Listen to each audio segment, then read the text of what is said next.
देखिए मूंगफली बेच रहे बहुत से लोग बेच गए होंगे। चाय भाई साहब, चाय में क्या खास खूबी है?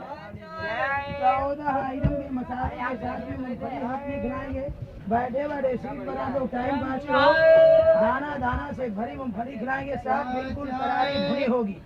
यहाँ साहब मूंगफली है। ये आवाज़ें सुनी आपने? कोयटे से कलकत्ते तक 1000 मील से ज़्यादा के सफ़र में हर चीज़ बदली, मगर ये चाय चाय की आवाज़ नहीं बदली। हाँ, हर पड़ाव पर चाय की सदा में मकामी बोली का रंग शामिल होता गया। हर स्टेशन पर चाय बेचने वालों की आवाज़ों में उनकी तहजीब और उनका तमद्दुन घुला हुआ महसूस हुआ। और आखिर मैं जिस नतीजे पे पहुंचा, उसकी तस्दीक के लिए मुझे दौरे हाजिर के उर्दू के एक बहुत बड़े अफसाना निगार के पास लखनऊ जाना पड़ा। रामलाल खैर से 74 बरस के हैं।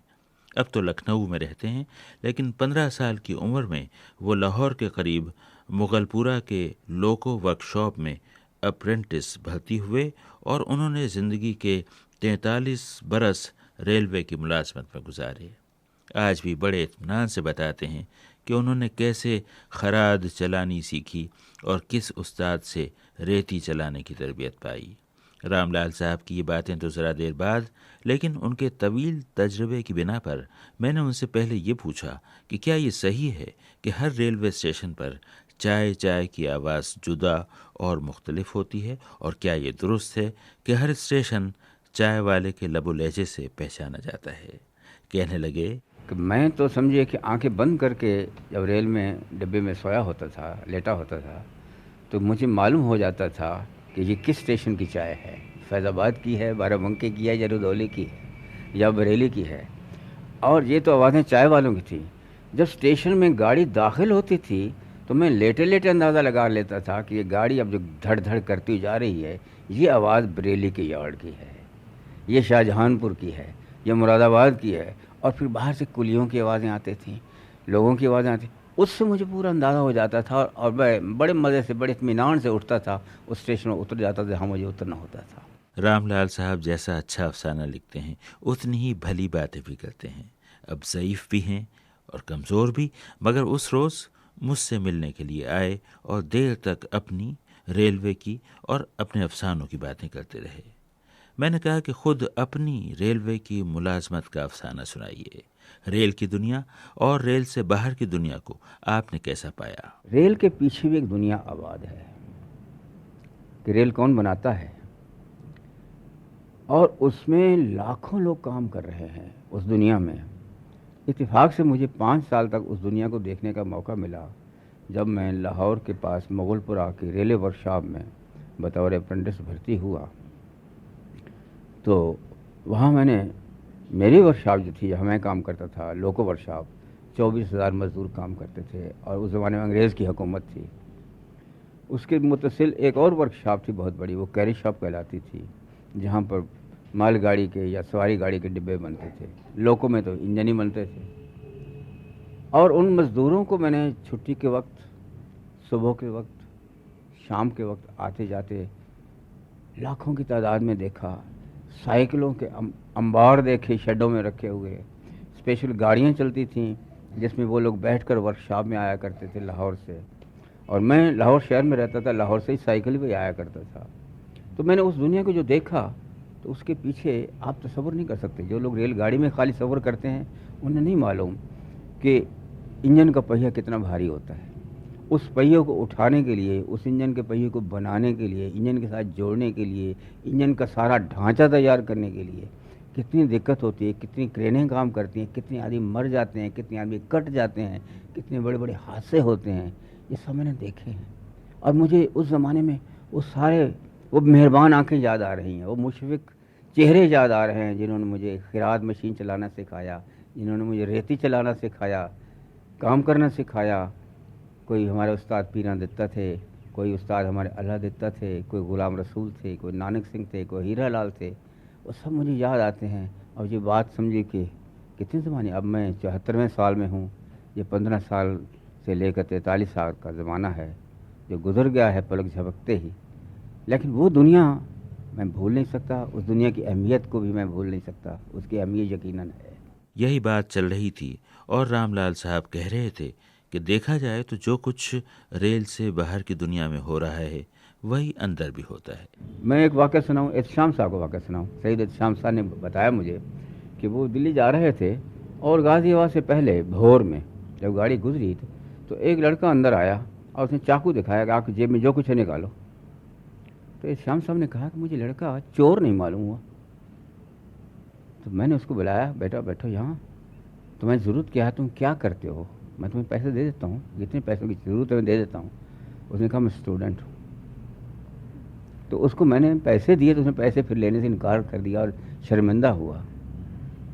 तो ये शाम साहब की ज़िंदगी के एक वाक़या जो उन्होंने मुझे बताया।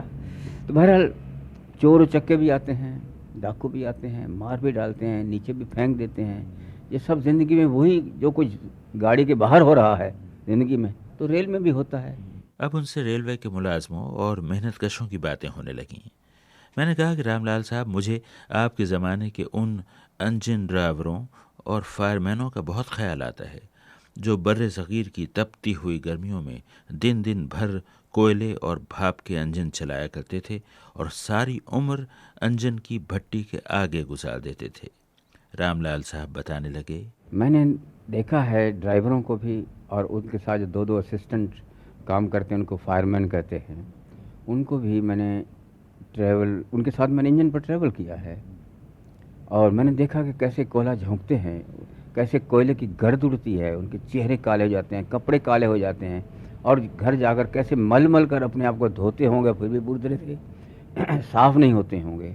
और फिर उस ज़माने में जो अंग्रेज़ों का ज़माना था, मुझे मेरे उस्ताद बताया करते थे कि जब बहुत बड़ी एक स्ट्राइक हुई थी रेलवे की, मज़दूरों की बहुत बड़ी हड़ताल थी जिसके लीडर कॉमरेड इब्राहिम और कॉमरेड मिलर थे, एक अंग्रेज़ ड्राइवर था, वो लीडर बन गया था। तो उन्होंने हड़ताल कराई तो उन्होंने अंग्रेज़ ड्राइवरों को हिंदुस्तानी फायरमैन ने पकड़ पकड़ कर उसी भट्टी में झोंक दिया, इंजन की भट्टी। कितने अंग्रेज़ इस तरह से मारे गए। मतलब इसका तस्वर आप यूँ भी कर सकते हैं कि सन 57 के गदर में क्या कुछ हुआ, तो वो इस तरह से स्ट्राइक के ज़माने में भी ये गदर हुआ और कितने लोगों की नौकरियां चली गई, कितने लोगों को सज़ाएं मिली। तो वो भी मुझे सारी बातें ये भट्टी के हवाले से मुझे याद आ गई। मैंने रामलाल साहब से कहा कि मुझे रह रह कर रेलवे के कुलियों का ख्याल आता है। ये बड़ी ही मजलूम मखलूक है। आज तक मनोबोझ सरों पर लाद कर चलती है और उसकी थोड़ी सी उजरत पाती है। उसमें मेहनत कम और बेगाल ज़्यादा है। इस पर रामलाल साहब को अपनी लिखी हुई वो कहानी याद आ गई जिसका उन्वान है तसादुम। कहने लगे, यकीन कीजिए कि वो कहानी रेलवे के आम हादसे के बारे में नहीं थी, बल्कि उन कुलियों के बारे में थी जिनसे लाशें ढोने की बेगार ली जाती थी।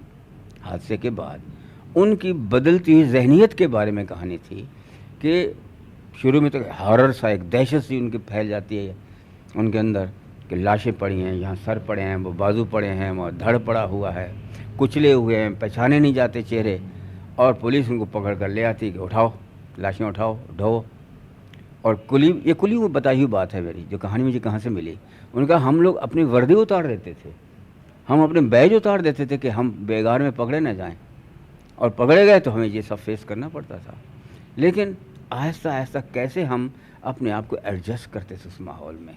और मेरी कहानी के अंदर वो एडजस्टमेंट यूँ आती है कि बाद में वही कुली, वही सहमे हुए लोग लाशों से बात करते हैं, अरे मौलवी साहब यहाँ कहाँ फंस गए तुम, अरे तुम्हारा खाली सर ही पड़ा हुआ है, लो सर उठाया, उन्होंने एक सूटेड बूटेड आदमी के धड़ के साथ लगा दिया। कहने वाह मौलवी साहब, ज़िंदगी में तो कभी तुमने सूट पहने नहीं होगा, अब क्या शानदार लग रहे हो। तो वो सब जहनीत बदल जाती है, आदमी उस माहौल के साथ एडजस्ट कर लेता है।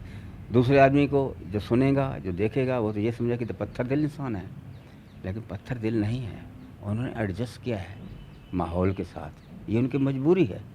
रामलाल साहब से बातें हो रही थीं और लखनऊ के झरोकों से मुझे कभी मस्जिदों, इमाम बाड़ों और महलों के बुर्ज, मीनार और गुंबद नज़र आते थे और कभी अंग्रेज़ों की रेजिडेंसी के बरतानवी सुतून, बरामदे और राहदारियाँ दिखाई देती थीं। मगर इन सारे मंजरों में जो मंजर सबसे नुमाया था वो लखनऊ के रेलवे स्टेशन की इमारत का था। सरकार इंग्लिशिया के किसी बाज़ौक़ अफसर ने ये इमारत अवध के फरमारवाओं की रिवायत के मुताबिक बनवाई थी। वैसे ही गुंबद, वैसे ही मीनार, वैसी ही फसीलें और वैसे ही बुर्ज। मुझे याद है मेरी नौउम्री में मेरी रेलगाड़ी इस स्टेशन में दाखिल हुई थी तो मुझे महसूस हुआ था कि किसी महल में दाखिल हो गई है। मुझे याद है कि स्टेशन से निकलकर और गुलाब की खुशबू में बसी खुटियाँ यानी रेवड़ियाँ खरीद कर हम लोग तांगों में सवार हुए थे और हमारे तांगे केवड़े की खुशबू में बसी हुई सड़कों पर चले थे। लेकिन अब जो उस रोज़ मैं रामपुर से चलकर लखनऊ पहुंचा तो हर तरफ स्कूटर, 3 व्हीलर और टेम्पो खड़े थे। तांगे का कहीं दूर दूर तक नामो निशान भी न था। बड़ी तलाश के बाद 2 तांगे वाले मिले। ज़रा तसव्वुर कीजिए, शहर लखनऊ के 2 बूढ़े तांगे वाले। आइए उनसे बातें करें, उनकी बातें सुने और सबसे बढ़कर लखनऊ का लबो लहजा सुने और उस अदब और तहजीब के ये जो बचे खुचे आसार रह गए हैं इनसे लुत्फ़ उठाएं। पहले मक्का मुख्तार अहमद साहब मिले, जिन्हें लोग मक्का साहब कहते हैं। वो तो आज भी तांगा चलाते हैं। मैंने पूछा कि आपको कितना अरसा हो गया तांगा चलाते हुए? 60 बरस हो गए कम से कम। अब बाकी तांगे तो ख़त्म हो गए, आपका तांगा अभी तक कैसे चल रहा है? चल रहा है। हम खर्चा कम है हमारा और जो होता है तो अपने कमा के रखे रहते हैं। खूब घोड़े को खिलाते हैं अच्छा से, तांगे को सजाए रखते हैं। फिर उसके अलावा हमारा तांगा कंपटीशन भी जाता है, फर्स्ट इनाम लाते हैं, दौड़ में भी लाते हैं, खूबसूरती का भी इनाम लेते हैं। लेकिन आप तांगा चला के इतना कमा लेते हैं कि घोड़े की ग़िज़ा वगैरह का ख्याल रख सकते हैं? हाँ हाँ हाँ बिल्कुल। मगर आप कहते हैं कि अब लोग तांगे में बैठते नहीं, क्यों? भाई पब्लिक नहीं है, वो ऑटो टेम्पो चलता है, उसके आगे कौन बैठेगा। जब आपने चलाना शुरू किया तांगा कितना सिन था आपका उस वक्त? हम 15-16 साल की उम्र से तांगा चलाने लगे थे। वो पुराना लखनऊ का ज़माना याद है आप? जी हाँ जी हाँ। कैसे मुसाफिर होते थे, कैसे बर्ताव होता था उनका और आपका? अच्छे होते थे। रात में 12-12 बजे 1-1 बजे रात तक चौक में खड़े रहते थे। नाचने गाने वालों के पास लोग गाना वगैरह मुजरा वगैरह सुनने के लिए जाया करते थे। अब उस चौक का क्या हाल है? बहुत बढ़िया। अब कोई नए नाचने गाने वाली हैं, सब दुकानें हो गई। मगर शहर लखनऊ हमारे ज़माने में तो बड़ा खूबसूरत और बड़ा पुरसुकून और शानदार शहर हुआ करता था। अब इसका हाल देखकर आपके दिल पे क्या गुजरती है? बहुत बुरा गुजरता है कि लखनऊ जैसे पहले था इस तरह का अब नहीं रह गया। अदब नहीं रह गए, न कोई बातचीत करने का ढंग किसी को है, न कुछ है। जैसे पाया उसी तरह से बोल दिया हैं। ये भी कोई बातचीत हुई, अबे हट, अबे यहाँ आओ तांगे वाले। और पहले के ज़माने के थे, अजी तांगा रोकिए, हमको कहीं चलना है, हमको पहुँचा दीजिए। अब तो इस तरह का है कि कोई समझने नहीं आते कि कैसे हैं लोग, कैसे नहीं। ये नहीं जानते लखनऊ क्या चीज़ था और क्या चीज़ बनाया, उसको हम बिगाड़ करके रख रहे हैं। ये तो थे लखनऊ के तांगाबान मक्का साहब, जिन्होंने सत्यजीत रे की फिल्म शतरंज के खिलाड़ी में भी तांगा चलाया था और आज तक बड़े फ़ख्र से बताते हैं कि रे साहब ने उन्हें 10 रुपए दिए थे। और ये हैं लखनऊ के हैदर हुसैन साहब, जिन्होंने तंग आकर तांगा चलाना छोड़ दिया है। और जिस रोज़ मैं वहाँ पहुँचा 80 साल और 3 महीने की उम्र में वो साइकिल रिक्शा घसीट रहे थे। मैंने हैदर हुसैन साहब से पूछा कि आपने तांगा छोड़कर रिक्शा चलाने का फ़ैसला क्यों किया? रिक्शा चलाने का यूँ फैसला किया कि अब देखा हमने कि दिन पे दिन ये सब विक्रम बढ़ते चले जा रहे हैं। टांगे में सवारियाँ बैठना पसंद नहीं कर रही हैं। जब देख लिया हमने कि हम ना घोड़े को सही खाने को मिलता है। अब रात में सोते हैं तो सुबह जब सोते हैं तो सुबह जब उठते हैं तो यही खून आधा, इसी में आधा 1 तोला खून घट जाता है कि मजूरी होगी न होगी, कैसे खिलाएंगे घोड़े को, इसी फिक्रों में क्या देंगे घर, ने कहा हटाओ। लेकिन इस उम्र में रिक्शा चलाने का फ़ैसला आपने कैसे कर लिया? उसमें तो बड़ी मशक्क़त होती है। मशक्क़त ज़रूर होती है, लेकिन अभी हमारे थोड़ा बहुत इतना है करंट, इतनी ताकत है कि हम 30-40 रुपए अभी भी कमा लेते हैं। समझ गए आप? अच्छा, अब आपका क्या मंसूबा है? कब तक आप और रिक्शा चलाएंगे? ये मंसूबा हमारा जब तक है, ये आप समझ लीजिए कि जब तक हमारे कुछ ताकत है और कर रहे हैं तो कर रहे हैं, और जब ठप हो जाएंगे तो एकदम ही ठप हो जाएंगे।